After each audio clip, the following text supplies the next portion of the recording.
Y con el año nuevo vienen las resoluciones. Se compran los boletos, bueno, las membresías del gimnasio. No hay dónde estacionarse, ¿verdad? Es lo que dicen. Y luego ya 2 semanas después, 3 semanas después, ya hay estacionamiento, cerquita de la puerta y todo. Y entonces ahorita es el momento más lucrativo para los gimnasios. Sí, pero cancelan a 2 o 3 meses. ¿Sí? Porque el esposo de Carla tiene un gimnasio. Sí. Sí, tienes que hacer una membresía que pague los primeros 3 meses, luego, por lo menos. Bueno. Pueden cancelar cuando quieran. Sí, claro. Bueno, entonces es un momento de hacer resoluciones y nada más estaba pensando un poquito de eso y quería que lo mencionáramos, pero hay que pensar y como hemos estado yendo por el Evangelio de San Juan, me gustaría preguntarles, por ejemplo, si les ha servido o cómo piensan que les ha servido ir viendo verso por verso el Evangelio, ¿verdad? Porque cuando yo no estudiaba la Biblia y empecé a ir a una iglesia donde van verso por verso, me gustó mucho, porque empiezas a ver la profundidad de lo que está ahí escrito y lo ves en el contexto del resto de la Biblia. Así que tenía esa pregunta, así como final de año, a lo mejor escuchar un poquito sus pensamientos. Entonces, ¿alguien tiene algún comentario, algo que hayan aprendido este año estudiando el Evangelio de San Juan? Yo creo que uno de los versos más importantes en este libro es el primero de Juan, en el principio. Sí. En el beginning, estaba el verbo y el verbo era, so forth. Porque ese verbo, muchas religiones lo sacan de context. La palabra, el verbo. El verbo. Sí. Y dicen que Jesús no era Dios. Ajá. Que en realidad el libro de Juan te explica en ese verbo que sí, el verbo era Dios. Dios, sí. Y cuando uno tiene eso en su mente y en su espíritu, no hay nadie en este mundo que le pueda cambiar la mente. ¿Sabes? Ese verbo, entonces, that verse, ese versículo es muy importante en este libro. Sí. Más que todo. Sí, y también lo vemos reafirmado. Juan el Bautista lo llama el Hijo de Dios. Y el título Hijo de Dios no es... Nosotros pensamos o escuchamos Hijo de Dios y podemos primeramente pensar hijos como nosotros, tenemos hijos carnales, pero no es a lo que se refiere. Es un hijo, es el tipo de relación que tienen, es una manera de explicar a nosotros de una manera que podamos entender la intimidad o la íntima relación que tienen el Padre, el Hijo y el Espíritu Santo. Y cómo obran juntos. Y eso lo vamos a ver desenvolverse aún más. Jesús va a decir bien claramente que Él es Dios. Y lo va a decir, lo va a afirmar. Eso primeramente que dice Juan al principio. Que en el principio era el verbo, era la palabra de Dios, estaba tan cerca de Dios. Es el poder de Dios. Es como el resplandor es del sol. Tan cercano como ver los rayos del sol es ver al sol, ¿verdad? No puedes ver el sol sin ver los rayos del sol. Así de cercano es Jesús al Padre. Son uno mismo en unión. Bueno, si quieren abrir San Juan, página 977, vamos a ver de nuevo esta sección y la vamos a terminar. La sección que comienza en el verso 22 hasta el término del capítulo 3. Se los voy a leer. Dice: Después de esto, vino Jesús con sus discípulos a la tierra de Judea y estuvo ahí con ellos y bautizaba. Juan bautizaba también en Enón, junto a Salim, porque allí habían muchas aguas, y venían y eran bautizados. Porque Juan no había sido aún encarcelado. Entonces hubo discusión entre los discípulos de Juan y los judíos acerca de la purificación. Y vinieron a Juan y le dijeron: Rabí, mira que el que estaba contigo al otro lado del Jordán, de quien tú dices testimonio, bautiza, y todos vienen a él. Respondió Juan y dijo, no puede el hombre recibir nada si no le fuere dado del cielo. Vosotros mismos me sois testigos de que dije, yo no soy el Cristo, sino que soy enviado delante de él. El que tiene la esposa es el esposo, mas el amigo del esposo que está a su lado y le oye, se goza grandemente de la voz del esposo. Así pues, mi gozo está cumplido. Es necesario que él crezca, pero que yo mengüe. El que de arriba viene es sobre todos, el que es de la tierra es terrenal, y cosas terrenales habla. El que viene del cielo es sobre todos. Y lo que vio y oyó, esto testifica, y nadie recibe su testimonio. El que recibe su testimonio, este atestigua que Dios es veraz, porque el que Dios envió, las palabras de Dios habla, pues Dios no da el Espíritu por medida. El Padre ama al Hijo, y todas las cosas ha entregado en su mano. El que cree en el Hijo tiene vida eterna, pero el que rehúsa creer en el Hijo no verá la vida, sino que la ira de Dios está sobre él. Y fíjense ahora que estaba pensando en resoluciones del año nuevo, este último verso en el 36 es el clímax de este capítulo y nos da aquí le llaman un como tenedor. ¿Sí saben los cuchillos para los que tienen dos, ¿cómo le llaman en español? También tenedor. Un tenedor de dos puntas. Y entonces tienes dos puntas, y así aquí le dicen, en el tenedor es como en un camino, llegas a un lugar que hay un tenedor, dicen, y entonces hay nada más dos posibilidades, tienes que tomar una decisión, o voy a ir por la izquierda o voy a ir por la derecha. Y dice aquí, la palabra de Dios nos llama hoy, y dice que si crees en el Hijo tendrás vida eterna, pero el que rehúsa creer en el Hijo no verá la vida, sino que la ira de Dios está sobre él. O sea, la ira de Dios está sobre nosotros. Y si no confiamos en lo que Jesús hizo, entonces nos mantenemos bajo la ira de Dios. ¿Verdad? No es nada más que Dios ahora se va a enojar porque rechazas al Hijo, sino que ya está Dios en ira con nosotros porque merecemos su ira. Así que ahora que estamos entrando al año nuevo y debemos de pensar y meditar ¿dónde nos ha llevado nuestra vida hasta este momento? ¿Verdad? Y si estamos llegando a un tenedor, ¿verdad? Como hemos visto nuestros familiares y amigos y gente, que la vida es un suspiro, es rápida, se está acabando. Y que tenemos que escuchar la palabra de Dios y decir, Dios ha hecho algo para acabar con el pecado, para acabar con la muerte. Y debemos de tomar la decisión mientras tenemos vida para hacerlo. Bueno, vamos a ver estos versos de nuevo.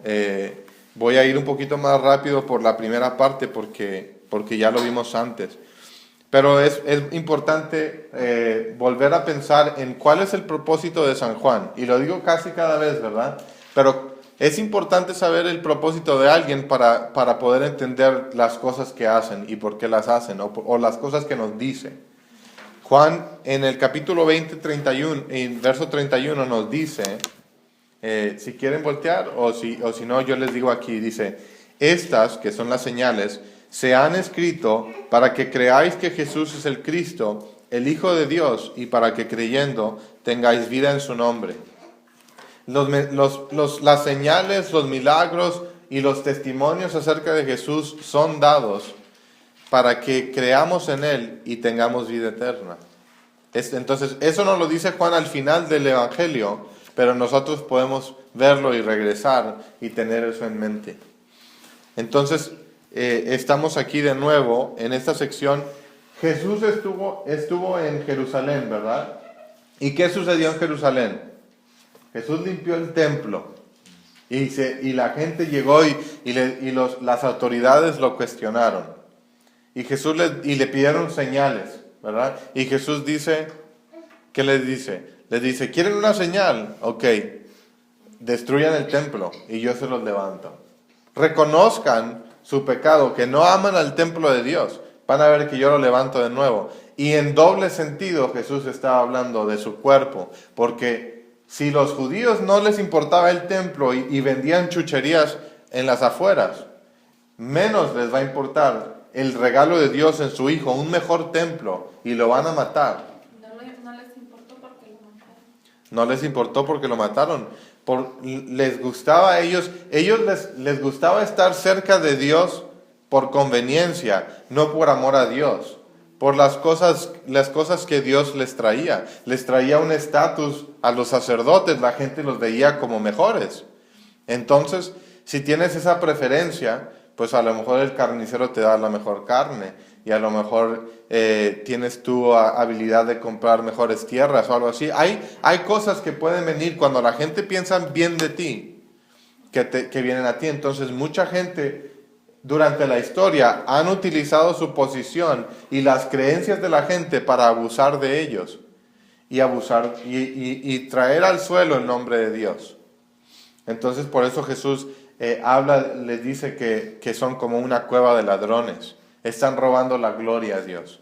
Bueno, entonces, y luego Jesús, esa semana, ese tiempo que estuvo ahí en el festival de la Pascua, hizo muchas señales, ¿verdad? Ahora sí, con los demás sí hacía señales. Y luego viene Nicodemo de noche, en la oscuridad, ¿verdad? Que simboliza que está en la oscuridad, que Nicodemo no conoce la verdad, pero que dice, sabemos, ¿verdad? Nosotros sabemos.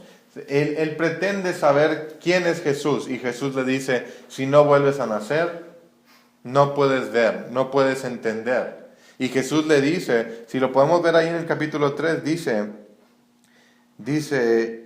en el verso 12, dice, si os he dicho cosas terrenales y no creeréis, ¿cómo creeréis si os dijere las celestiales? Las cosas terrenales no quiere decir que no sean de Dios, pero son cosas que ya han sido reveladas.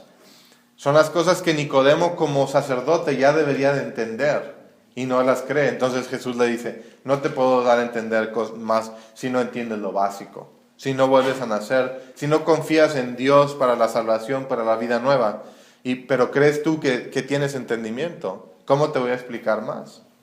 Y ahorita vamos a ver cómo Nicodemo aquí está puesto como el que no entiende, el que recibe a Cristo mal, aunque él es religioso y aunque aparenta venir a Jesús le dice rabí, le dice maestro, ¿verdad? Con un cierto tipo de respeto, aún así no viene a él arrepentido de rodillas pidiendo la salvación, no viene entendiendo sus deficiencias terrenales, que no puede entender cosas que solo Jesús puede revelar.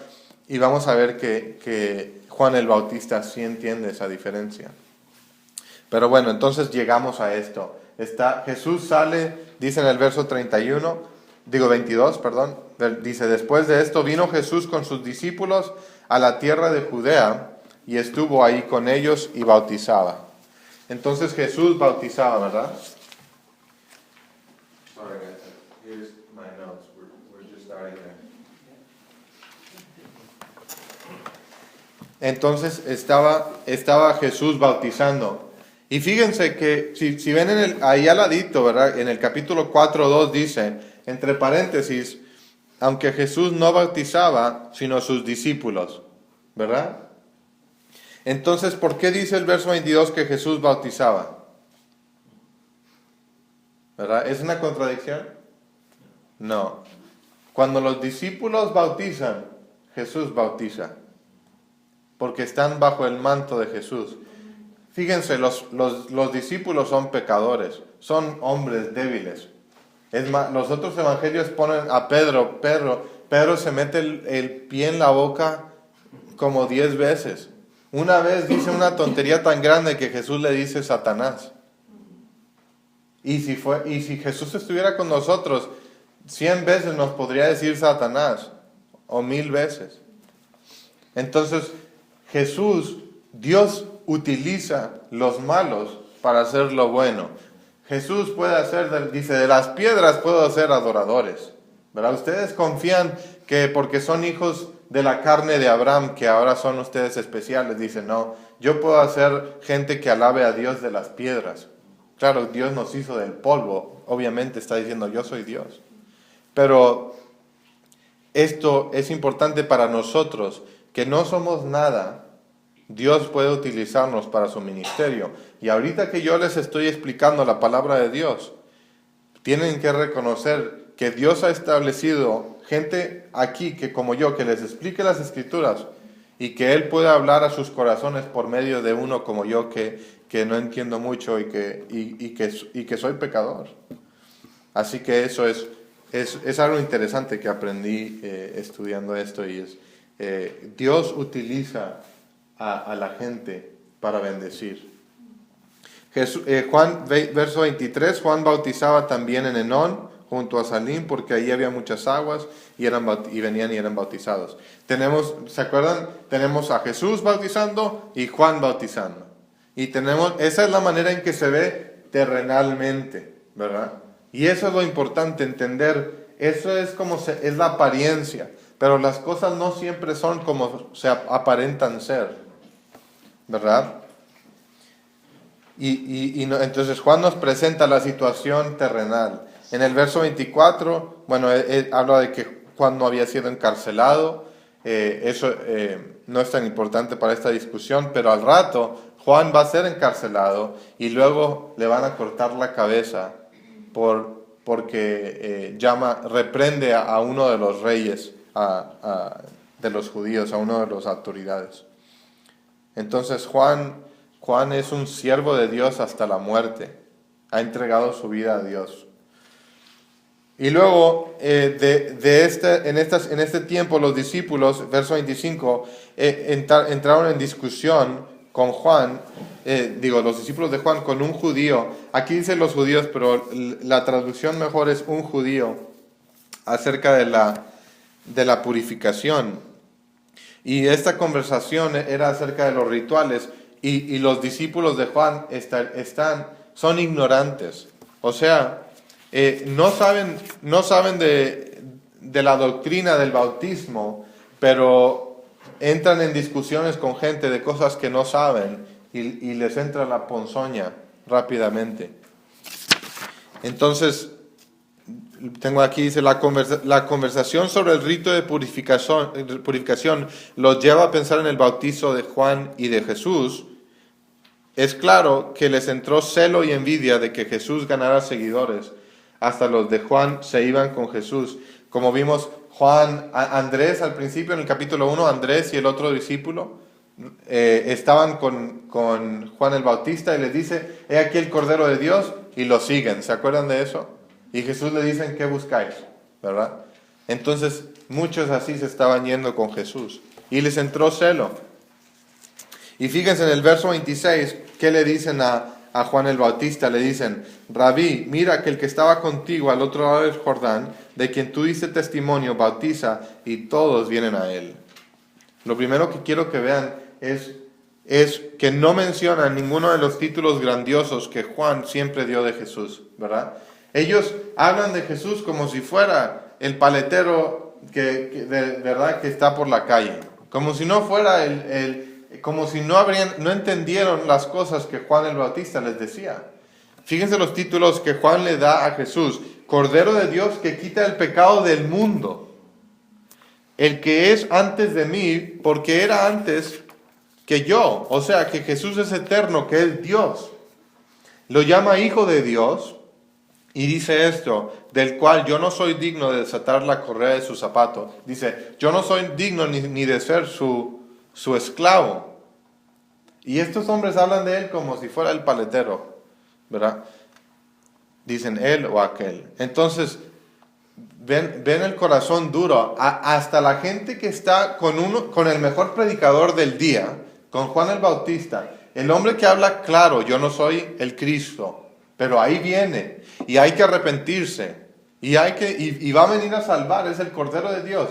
Gran predicador, bien claro, y estos hombres todavía no entienden, ¿verdad? Y si ven cómo este texto cabe tan claramente después de que Jesús dice que si no vuelve a nacer uno no puede ver el reino del cielo, ¿verdad?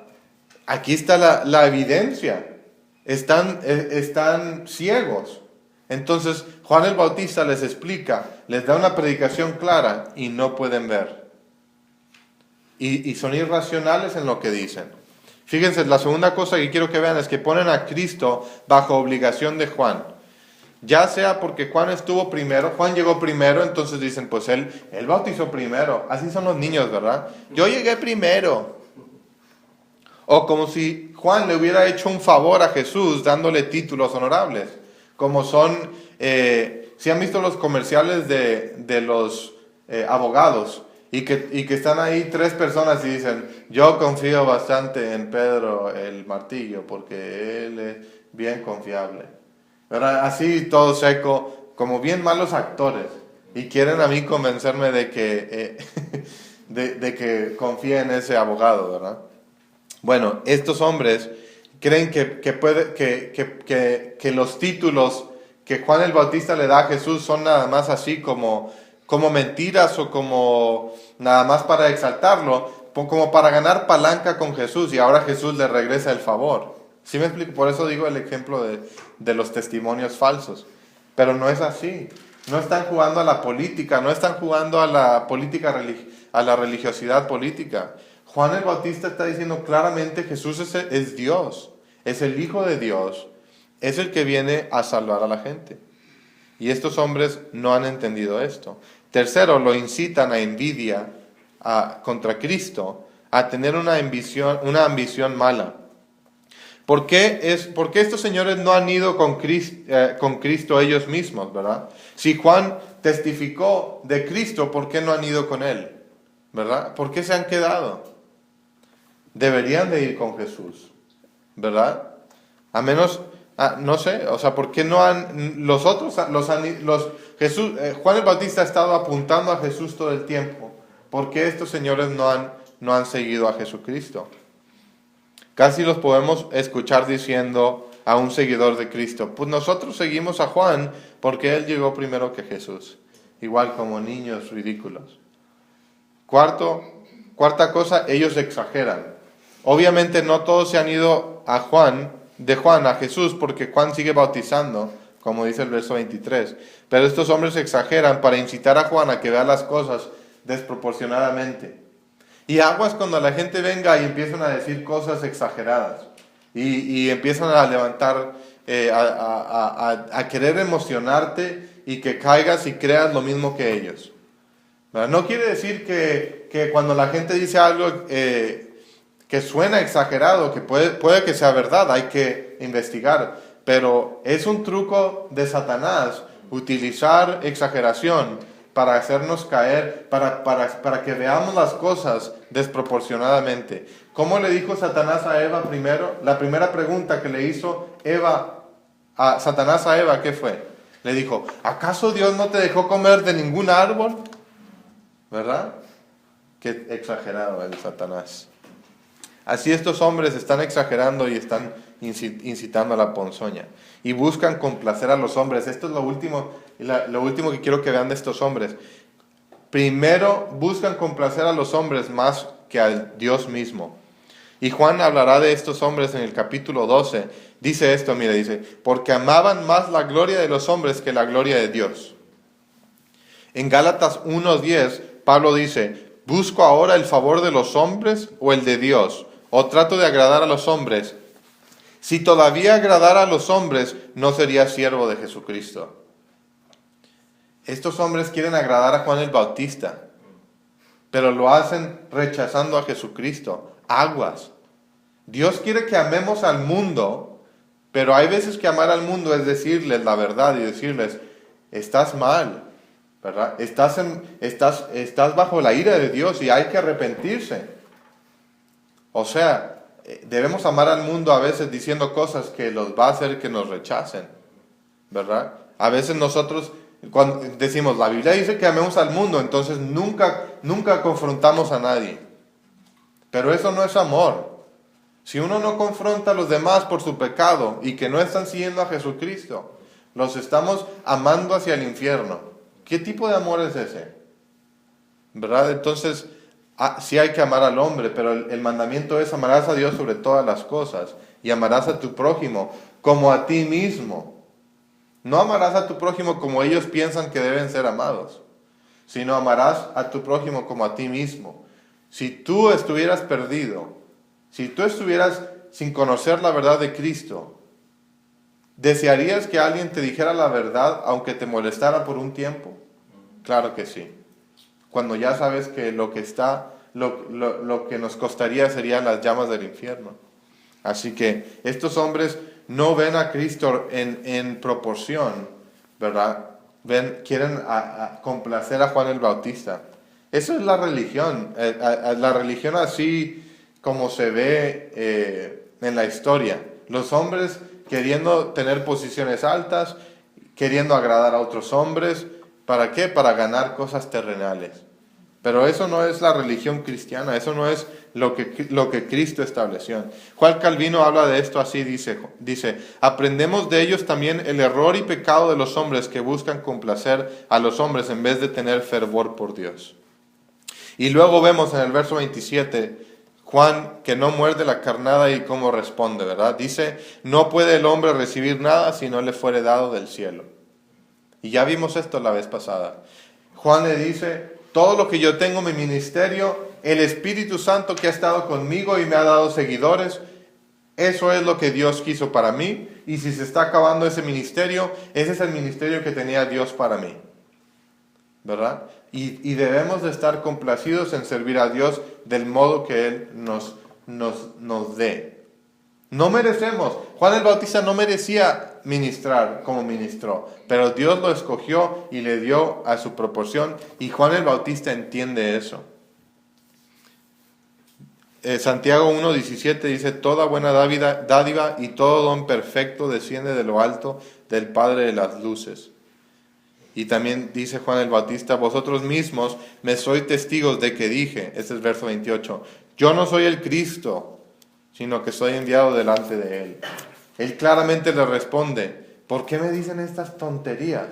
Yo les dije bien claramente que mi ministerio no se trata de mí, sino se trata de Cristo. ¿Por qué andan teniendo celo del que yo he levantado tan alto con mi palabra, haciéndome menos yo? Verso 28 dice,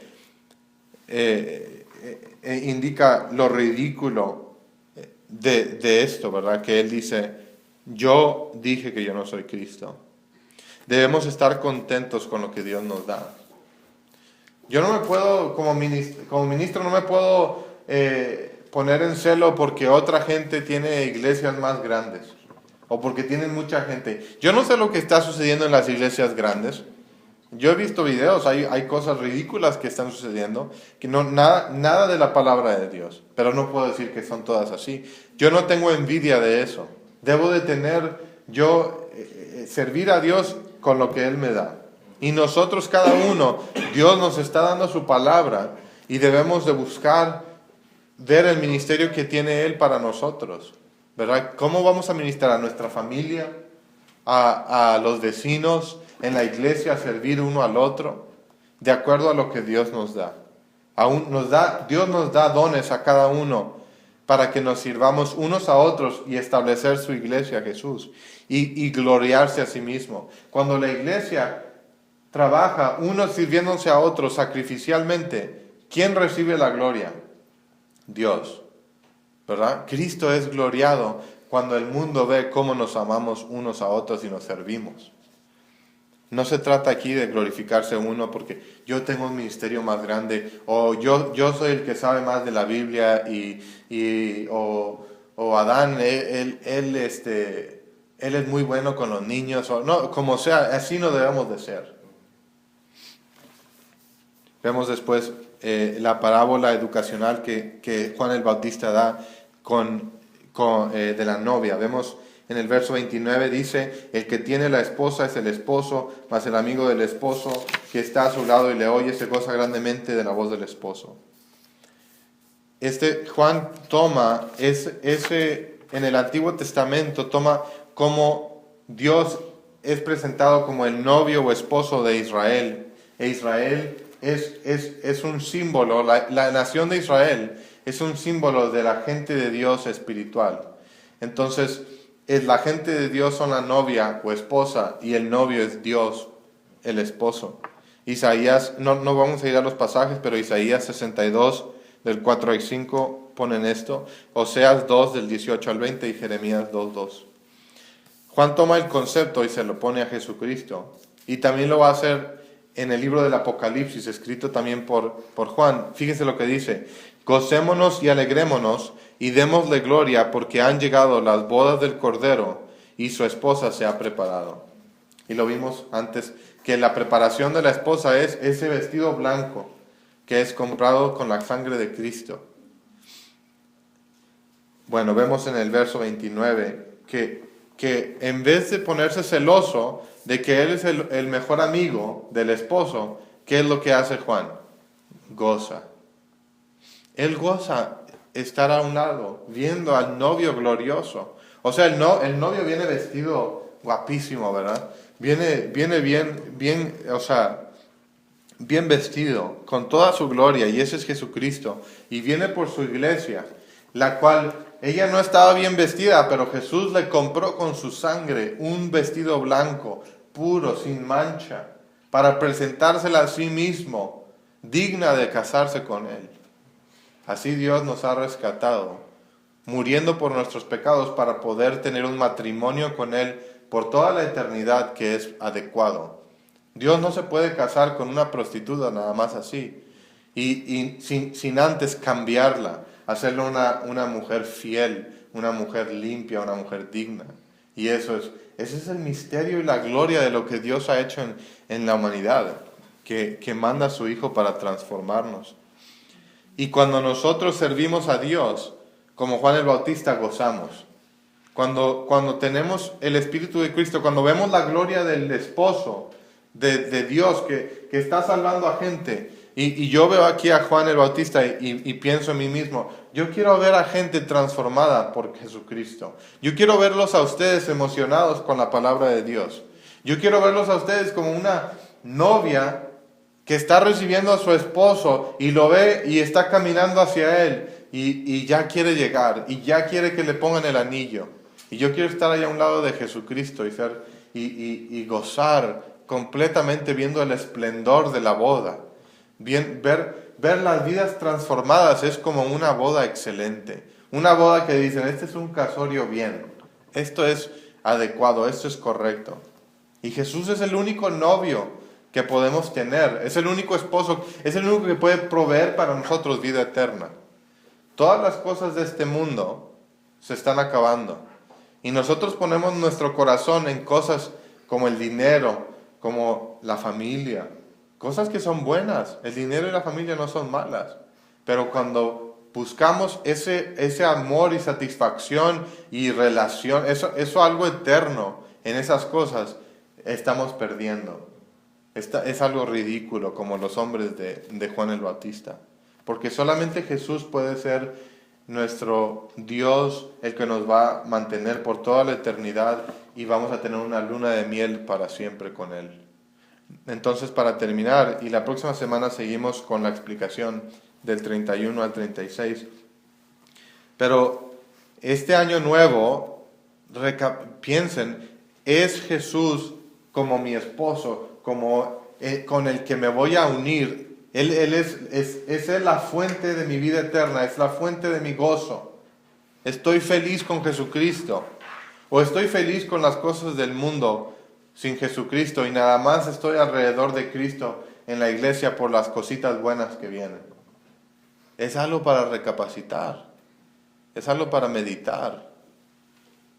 Y si no lo conozco aún, fíjense lo que dice en el verso 36, y lo vamos a ver la semana que entra, pero dice, el que cree en el Hijo tiene vida eterna, pero el que rehúsa creer en el Hijo no verá la vida, sino que la ira de Dios está sobre él. Es una estupidez poner su corazón en las cosas que se están acabando. El muchachito que murió de 13 años. Uno no puede buscar tener gozo y satisfacción en nuestros hijos porque se van a morir. Porque ellos no tienen esa eternidad.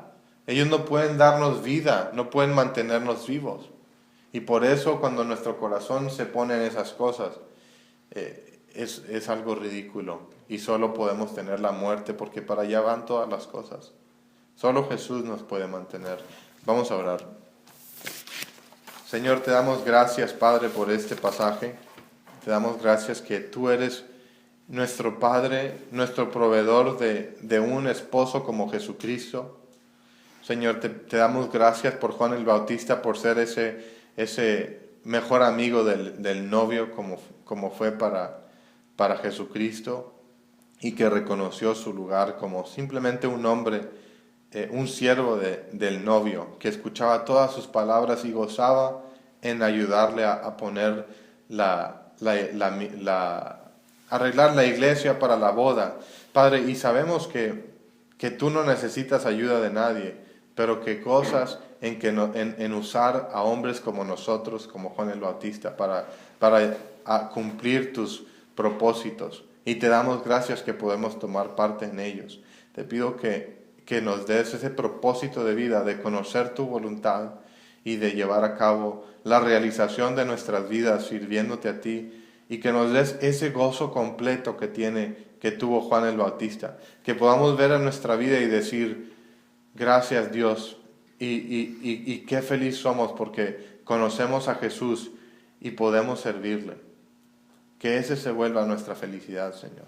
Y si aún uno aquí no conoce esa felicidad, te pido que abras sus ojos hoy y que los quites de cualquier cosa temporal. Y lo pedimos esto en nombre de Jesucristo.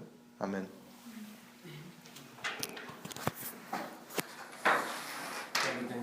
Thank you.